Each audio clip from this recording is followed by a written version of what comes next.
تلنگانہ کے رکن اسمبلی کی کالج کی عمارت کو بلدیہ نے منہدم کر دیا۔ تلنگانہ کے سابق وزیر ملا ریڈی کے داماد و حلقہ ملکاجگری کے MLA راج شیکھر ریڈی کی کالج کی عمارت کو بلدیہ کی جانب سے آج منہدم کر دیا گیا۔ دنڈیگل میں چنا امر تالاب میں بفر زون میں راج شیکھر ریڈی کے ایروناٹیکل اور MLRAT کالج کی 2 عمارتیں اور 6 عرضی شیڈز کو منہدم کر دیا گیا۔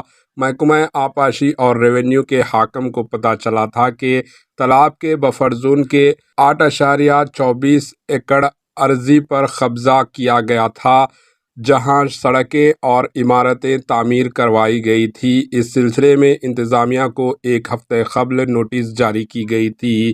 میڈچل ضلع کلکٹر کے احکامات کے مطابق انہدامی کارروائی پولیس کی موجودگی میں انجام دی گئی۔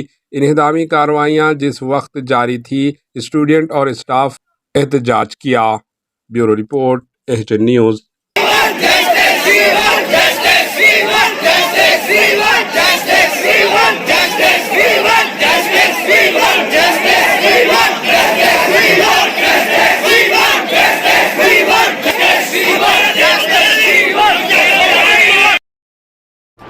AHN نیوز کو لائک کریں، شیئر کریں اور سبسکرائب کرنا نہ بھولیں۔